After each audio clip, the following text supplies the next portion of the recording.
from me out of the equation, and just allow people to see you, and allow the Holy Spirit to open the hearts and minds to those who need it. In Jesus' name I pray.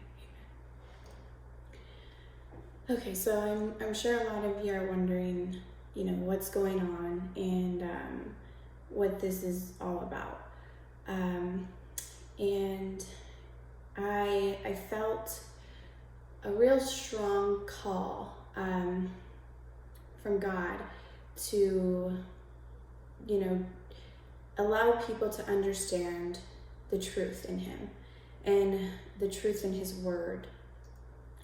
And so much transformation has happened, and I'm just so grateful and thankful for everything He's done in such a short time with me. And I really want other people to understand that transformation is there for them too. And I really want them to understand who Jesus really is. And so I've been, called to speak the truth about Jesus and His Word and who He is. And I feel like there's a lot of things out there that, distort the truth and distort who He truly is in us. And it's easy to be just, led astray or consumed by other things.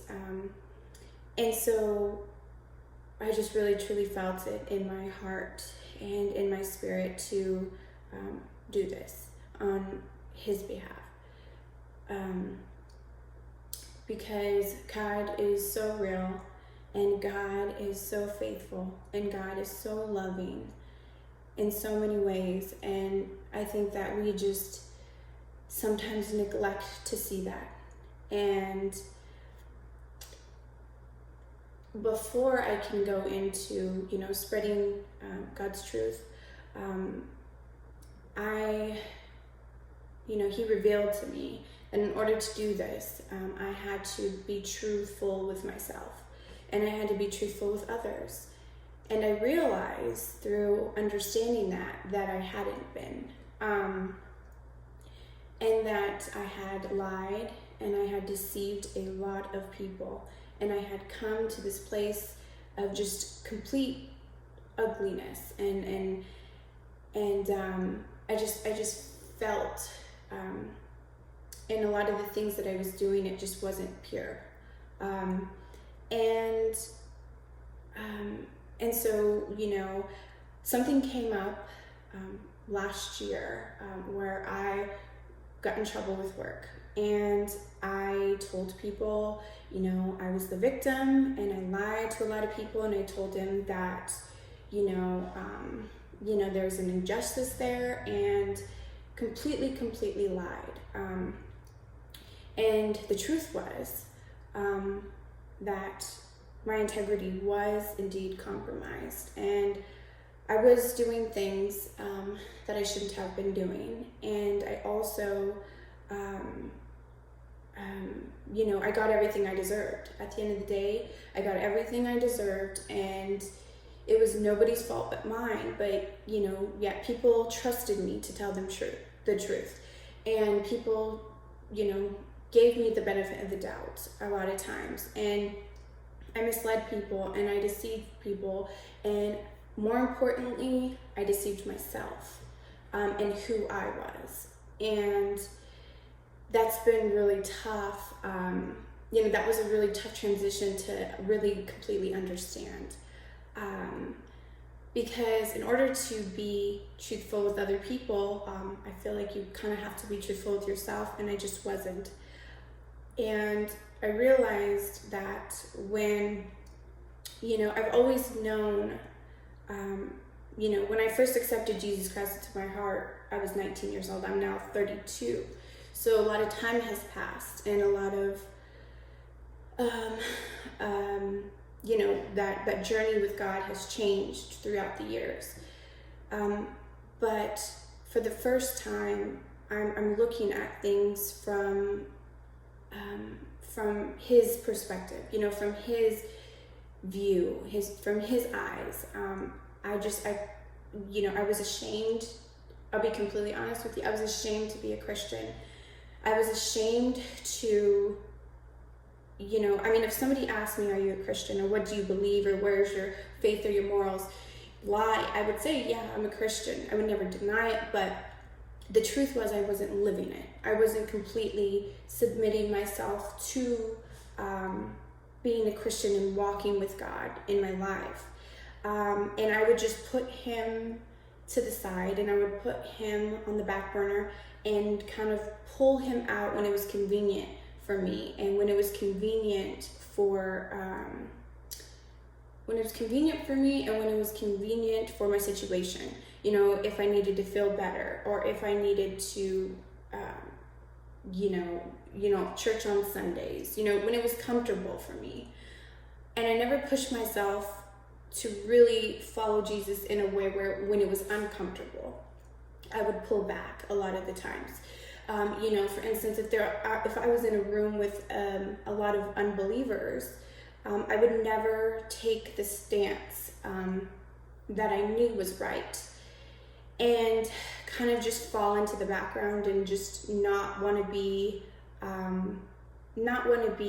somebody who ruffled feathers, or not want to be disliked because of it, or just not want to be judged, based on it, and not just be that crazy Christian.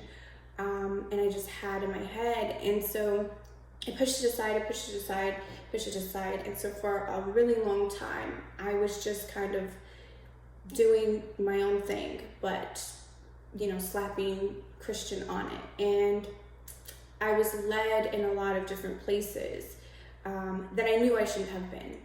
I knew that there was a lot of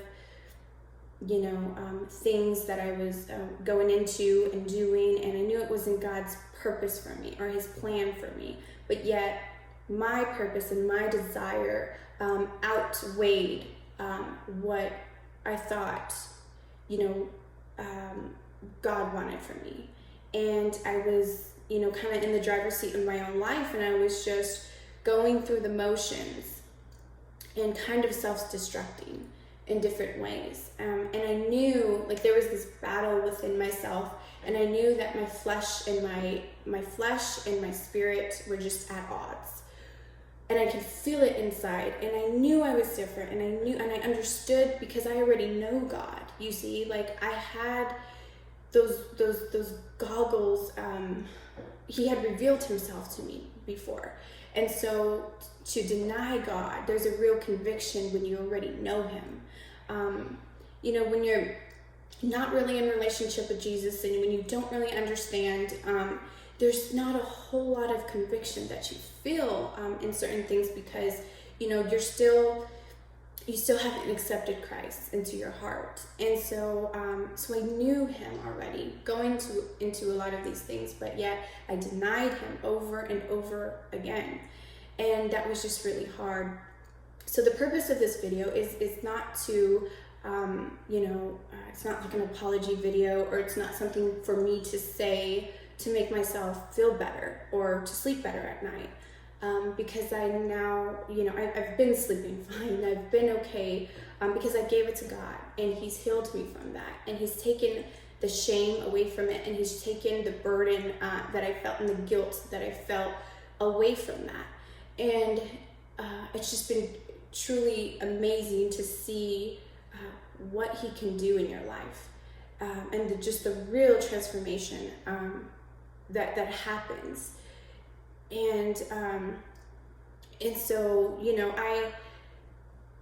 that's not where the story ends. So yes, I got in trouble, and yes, I lied, and yes, it was my fault, but God can take those things from you, and I mean completely take them from you, and forgive you for them, and show his love for you in them. And because he paid that penalty, you see.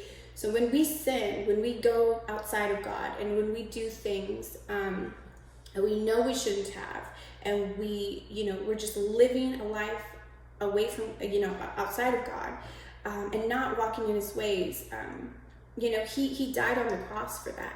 If you bring it to him, if you just come to him, he wants you to. He wants you to. And there's no sin that is too big for God.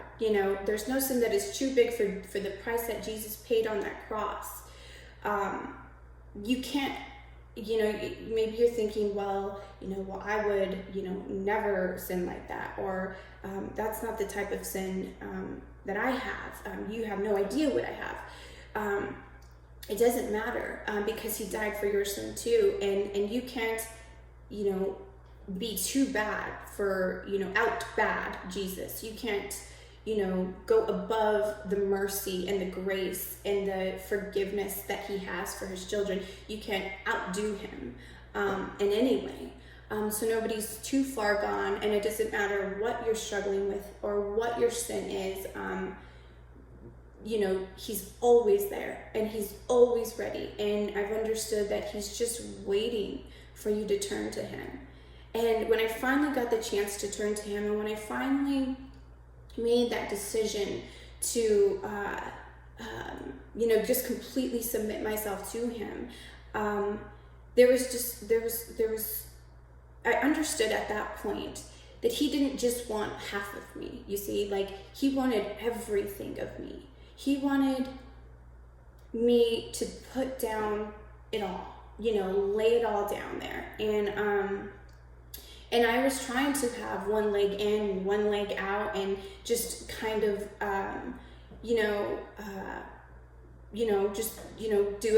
do Christianity, or, have a relationship with Jesus when it was comfortable.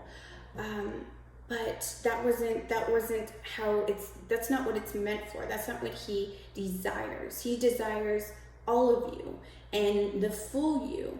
And, we have to be careful when we put one foot in and one foot out, because that is, considered lukewarm. And, Jesus talks about how he spits out the lukewarm. So, there is that area where Jesus does want all of you. He does want you to just bring everything to the table and lay it all out there for him, and come to him with an open heart and an open mind, and he will forgive you. And Jesus forgives, and when he forgives, it's done. He says it is finished, because he finished it at the cross. But he's not like us. He's not like man, where we forgive, but then maybe if you get us mad later on, we might bring it up. That is not true forgiveness. And there's nothing like the love of God. And there's nothing, I love my children so much. I love my husband, so much, but there is no love like the love of God. There is truly no love, because he touches those parts of you that nobody knows about. He touches those areas of you that nobody can fix. And he knows what you need, because he is our creator, and he is someone who, loves you and knows every part of you, every hair on your head he knows. And, I knew God was real before. I understood he was real because, like I said, I had this journey with him. But for a lot of years, I just kind of pushed it aside because it didn't align with what I wanted. And, God's word didn't really align with where I wanted my life to go. So I just kind of, pushed it aside and kind of ran the show of my life and made myself my own God. I realized that I had made myself my own God, and I wasn't my own idol. And I also realized my children were an idol in my life. My husband was an idol in my life. All the things that came, and I made other people an idol because I wasn't able to be myself. I wasn't able to sit there and tell people how I truly felt in moments and be myself in moments, because I was always hiding the weak areas of myself. I was always, pushing that aside, and just, you never want to show people where you're weak. You never want to show people the parts of you that are not always pretty, But that's the beauty in Jesus. That's the beauty of him, because, where we are weak, he is strong. And he says that, where those areas of you that are weak, he is so strong. And that's so true. Those little gaps in your life, those little holes that you have that need to be filled, and you just never feel like you can fill those holes or fill those gaps. He fills them. He fills them if you let him. You have to come to him and just come to him, just open-heartedly, and just allow him to work on you. Allow him to fill those holes. Allow the transformation to be there, because he says he will make you a new creation and he will give you a new heart. And all those areas that you thought were weak, I never in a million years thought I would be able to have the courage to come here, expose my weaknesses, allow myself to talk about Jesus in a way that I truly, truly feel, and inside, and just be myself and be broken away from any type of worry or just complete restoration and redemption. And I'm here, for the first time in my life. I've understood so much of Jesus, and I've understood so much of his what he wants for me. And I've allowed myself to be led by the Spirit. I've allowed myself to say, you take control, because you know what's best for me and in my life, and how to work those out for your good. How to work those things out to get me to a place where I have purpose, where I have meaning, where things matter, where I feel love, where I can love other people the right way, where I can build relationships that are meaningful, that I could do things with purpose, And there's just so many times where, I know that you look around and you see people just going through their life, going through the way of life, and just without meaning, without purpose, going to work, going to school, doing this, not really understanding what life's all about, or what your purpose is in Jesus, because it's there. Everyone's born with it. Everyone should seek that. Everyone should seek God in his wonderfulness, because there's so much. When I first came to the end of the road of myself, and I first had all these things start to crumble all around me, because the whole situation that happened with my job wasn't just the end of it. It wasn't the whole everything. It was everything around. I had been attacked there was so many attacks in my life at that time. That was just one, but you see, like, there's so many things that God wants to show us. So when I just finally seeked him and I came to him, it was incredible, because I didn't think I was going to get everything that I ended up getting. I just was wanting forgiveness and love, and I was just wanting to feel that forgiveness and that love and that pressure to be like relieved from all those things that you feel are like clinging on to you, and all those things that you feel are a part of you, those weights of the world. I just wanted them to be gone. That's all I was looking for.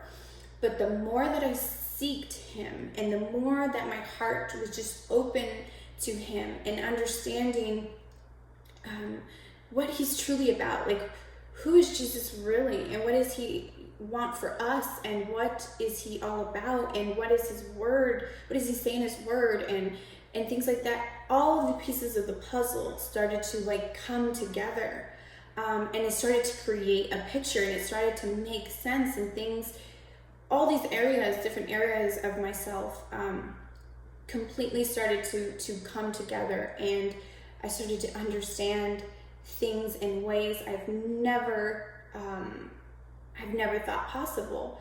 And, you know,